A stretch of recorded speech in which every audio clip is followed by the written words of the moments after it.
स्त्री और शूद्र को पढ़ने का या कोई भी अच्छा काम करने का कोई अधिकार नहीं है। किसने बनाया ये कहावत? ये जो पाखंडी हिंदुस्तान के सांप्रदायिक, जिनको हिंदू कहते हो आप, को आप पाखंडी कह रहे हैं? हाँ, पाखंडी है वो बिल्कुल उनका ही नारा है, ये मेरा नहीं है। स्त्री शूद्रो नाद ये ताम, कि स्त्री और शूद्र को पढ़ने का ही अधिकार नहीं है। तो ये बहुत बड़ा इस देश का दुर्भाग्य है कि महिलाओं का सम्मान जो है वो बहुत ज़्यादा होता था, और उसी नकल को पकड़ करके मोदी जी ने आज से 7-8 साल पहले हरियाणा के पानीपत शहर के अंदर बेटी बचाओ बेटी पढ़ाओ का नारा दिया।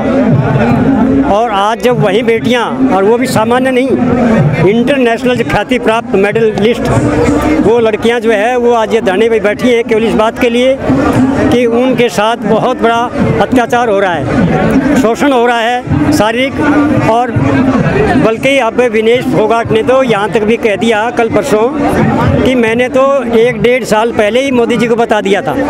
ये जो घटना है, जो बलात्कार की घटना है, शरीर शोषण की, 2-4 साल पहले जब मुलाकात हुई थी उसमें बता दिया था कि हमारे साथ ऐसे ऐसे घटना हुई है। लेकिन वो घटना के बताने के बाद भी आप ताज्जुब क्या रखेंगे, देश का प्रधानमंत्री कि कोई उसकी प्रतिक्रिया व्यक्त नहीं करता, तो इससे बड़ा और दुर्भाग्य क्या होगा।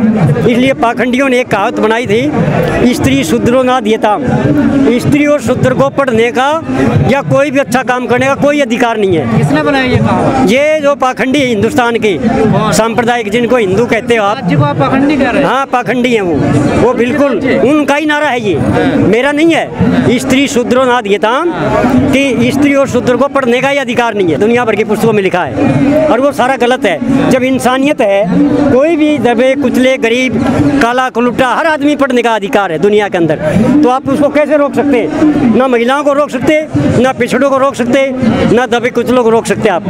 बल्कि ये हिंदुस्तान का संविधान है, ये सबको शिक्षा, समान शिक्षा देने का अधिकार देता है। तो इसलिए इसमें स्त्री पुरुष की, गरीब अमीर की कोई बात नहीं होती। ये आर्य समाज शुरू से इस बात को मानता है, क्योंकि आर्य समाज कोई संप्रदाय नहीं है जिस प्रकार हिंदू मुसलमान ईसाई वगैरह हैं। आर्य समाज तो एक ऐसी विचारधारा है, जहाँ कोई अन्याय होता हो उसको सहारा दो, उसकी मदद करो, चाहे कितने दबा कुचला कोई व्यक्ति हो, उसकी मदद करने का काम आर्य समाज करता है। महर्षिदास ने इसी विचारधारा को के पुख्ता करने के लिए आर्य समाज नाम का संगठन बनाया, और वो आर्य समाज आज भी उसी काम को कर रहा है। देश का जब नवाब हैदराबाद का अत्याचार कर रहा था हिंदुओं के ऊपर, सबसे पहले आर्य समाज कूदा, जबकि आर्य समाज का कोई लेना देना नहीं था वहाँ, और आर्य समाज ने उसका प्रतिकार किया। 50,000 आदमी गिरफ्तारी दी हैदराबाद को। इसलिए पटेल ने ये कह दिया था, देश में 47 में आज़ाद हुआ, लेकिन हैदराबाद को आर्य समाज ने 39 में आज़ाद कर दिया था। उसके बाद में वो हत्याबंदी आंदोलन हुआ यहाँ सरसत में, इसी स्थान के ऊपर आर्य समाज ने उसका झंडा उठाया। उसके बाद में हिंदी आंदोलन हुआ, उससे पहले 57 के अंदर पंजाब के अंदर, जहाँ 50 सारी जेलें भरती थी पंजाब की, वहाँ जीत हुई। लेकिन प्रधानमंत्री खामोश है। खामोश इसलिए है कि उसके दिमाग में एक बात है कि वो जो ब्रजभूषण सिंह है, जिसने ये जो अत्याचार कर रखा है, जो है इस फेडरेशन को कब्जा कर रखा है 12 साल से, वो व्यक्ति 5-7 सीटों पर, पार्लियामेंट की सीटों के ऊपर यूपी में गोंडा आसपास जो है ना, वो दबाव और प्रभाव रखता है। उसको, इस पागल को ये नहीं पता है, इस बीजेपी को, कि हिंदुस्तान का जब सारा आदमी खिलाफ हो जाएगा तो 5 सीटें क्या करेंगी। जब सारा देश ही खिलाफ हो जाएगा इस मुद्दे के ऊपर, जिस प्रकार से ये मनोबल बढ़ता जा रहा है इस आंदोलन का, कि बेटियों के साथ सब सहयोग कर रहे हैं कि अत्याचार हुआ है, तो फिर वो 5 सीटें क्या करेंगी। लेकिन सर, जैसे आपने भी कहा था, वे कुचले शोषण जो भी लोग, जब उनकी बेटियों के साथ अत्याचार शोषण, यहाँ तक हत्या भी हो जाती है, तब इतना बड़ा आंदोलन नहीं होता। नहीं, ये तो देखिए, जो अन्याय का विरोध करने की हर व्यक्ति में हिम्मत नहीं होती। ये तो बहुत बड़ी लड़कियों को दाद देनी पड़ेगी। उनको पता है कि तुम्हारा करियर भी चौपट हो सकता है, तुम्हारे साथ और भी तो मर्डर भी हो सकता है, कोई भी खुरापात गुंडा तो कर सकता है, पैसे वाला गुंडा तो, या प्रशासन का व्यक्ति भी करते हैं, पता नहीं हजारों लाशें उड़ा देते हैं लोगों को, और फिर भी जो उफ नहीं करने देते। तो ये तो बहुत बड़ी हिम्मत है, और इसलिए क्योंकि इस आंदोलन को आम जनता ने पकड़ लिया है, इसलिए अब ये हारने का तो कोई प्रश्न नहीं है। मेरा कहने का मतलब, जो लोग आज समर्थन कर रहे हैं उनके लिए क्यों नहीं समर्थन करते? वो इसलिए नहीं, वो भी तो बेटियां हैं। मैं इसलिए कह रहा हूँ, जो अगवानी कौन करे, वो जो बेटियां, जो आप बिल्कुल ठीक कह रहे हो, जो शोषित हैं और उनकी हिम्मत नहीं बेचारियों की, वो तो उनको तो गली का गुंडा ही नहीं बख्शता। ये तो पावरफुल है, जो जिनको आज हरियाणा को बदनाम करें ना, हरियाणा की लड़कियां हैं, ये ताकतवर हैं, इनके परिवार भी ताकतवर है, इनकी जाति भी, कम्युनिटी भी ताकतवर है, हरियाणा भी ताकतवर है, और आर्य समाज जो है इस इलाके में ताकत भी रखता है। इसलिए ये तो ताकतवर है जन्म से ही। दो ताकत आपस में टकरा रही हैं अब। बिल्कुल बिल्कुल बिल्कुल, सत्ता की ताकत और गुंडागर्दी की ताकत और पैसे की ताकत। क्योंकि वो व्यक्ति जो ब्रजभूषण सिंह है वो भी पावरफुल है। पावरफुल नहीं, उसकी सैकड़ों स्कूल भी हैं, कॉलेज भी हैं, इसका मतलब लाखों करोड़ों रुपया वो रोज का कमाता है, और वो देश का प्रधानमंत्री उसके खिलाफ बोल नहीं सकता।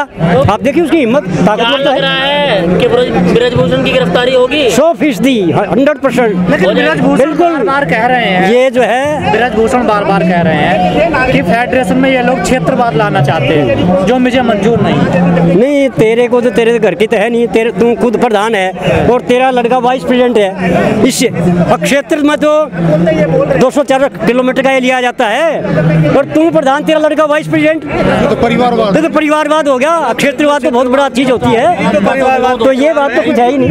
मोदी जी तो परिवारवाद के खिलाफ है। नहीं, खिलाफ नाम के लिए।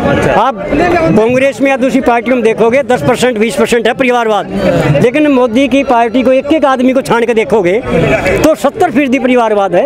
एक MP को देख लो, उनके लड़के MLA मिनिस्टर और वो ऊपर कैबिनेट मिनिस्टर, तो कहाँ परिवारवाद है? पिछले कई सालों से हम देख रहे हैं बीजेपी का लगातार विरोध तो हो रहा है। हाँ जी, लेकिन जीत फिर भी वही रही। वो जीत तो इसलिए नहीं, जो EVM है उसमें भी घोटाला होता है, इसलिए जो बहुत जो ब्रिलियंट लोग हैं, जो बुद्धिजीवी है, राजनीतिक लोग हैं, वो इस बात को ही बार उठा रहे हैं, समझे ना? बैलेट पेपर की आंदोलन कुछ दिन का होता है, फिर भूल जाते हैं सब कुछ। नहीं, ऐसी बात नहीं है, ये आंदोलन बहुत मजबूत है, क्योंकि ये इसलिए भी है। नहीं, हमने 13 महीने किसानों का आंदोलन देखा। हाँ, वो किसानों ने फिर जाके बीजेपी को वोट दे दिया। नहीं, उन किसानों ने नहीं दिया, जो गुमराह हो चुके, गुमराह हुए हैं, समझ नहीं पा रहे हैं, क्योंकि वो सारी संख्या नहीं थी ना वहाँ। वो पश्चिमी उत्तर प्रदेश में बड़े किसान नेता आपस में टूट गए कि वोट बीजेपी को दो। राजेश चौहान को देख लो, धर्मेंद्र मलिक को देख लो। नहीं, वो आंदोलन में कहाँ थे? और क्यों राजेश चौहान आंदोलन में? वो केवल शक्ल दिखाने के लिए। मलिक तो राइट हैंड है। यहाँ भी कुछ लोग होंगे, यहाँ भी कुछ लोग हो सकता आ जाए आंदोलन में, लेकिन वो आप ये जरूरी नहीं है कि वो लोग जो आखिर तक टिके रहे। ये तो जमीर की बात होती है। धन्यवाद। प्रेस मीडिया जो है ये हमारे लोकतंत्र का तीसरा सबसे बड़ा स्तंभ है, तो मेरी आप लोगों से हाथ जोड़ के विनती है, ये हमारे और आपकी बहन बेटियां हैं, इनके साथ अत्याचार हुआ है, उस अत्याचार के जो इनका हुआ है उसका निदान, उसका इनको न्याय मिले, न्यायिक व्यवस्था से मिले। सरकार, केंद्रीय सरकार बड़ी संवेदनशील है, हमें पूरा विश्वास है कि वो इनको न्याय दिलाएगी, और इसी भरोसे के साथ इसी देखो आंदोलन जब करा जाता है, जब एक बार कहीं, 2 बार कहें, 10 बार कहें, कोई ना सुने तो फिर आवाज़ तो पहुंचानी पड़ेगी ना। तो विश्वास नहीं ना, फिर इसलिए कर रहे हैं ना। देखिए, ये भी एक अपना ही विश्वास होता है, इतना नहीं है। आप कुछ गलत बातें मत निकलवाओ, हमारा पूरा एक ही बात है, कोई राजनीति नहीं है, सिर्फ एक बात है कि हमारी बहनों को, हमारी बेटियों को, ये देश का गौरव है। इन्होंने देश के लिए, भारतवर्ष के लिए, ये भारत की पुत्री हैं, पदक जीता है। जिस उम्र में बहन बेटियां दूसरा काम करती हैं, अपना पढ़ाई लिखाई करती हैं और जीवन जीती हैं, अपना ब्याह शादी में, परिवार में जाती हैं, इन्होंने सबका त्याग करके इन्होंने खेल को चुना, खेल के माध्यम से देश का नाम रोशन किया है। और सिर्फ नाम ही रोशन नहीं किया है, और जो गरीब गुरबे घर की बेटियां हैं, गरीबों की बेटियां हैं, मजदूरों की, किसानों की बेटियां हैं, और जो दूसरे दूर दराज इलाकों की बेटियां हैं, उनके लिए प्रेरणा स्रोत बनी है। ऐसी प्रेरणा को आपको दबाना नहीं चाहिए, उसको न्याय मिले। हमारी तो एक ही वो है कि जल्दी से जल्दी इनको न्याय दिया जाए और दोषियों को सख्त से सख्त सजा दिया जाए।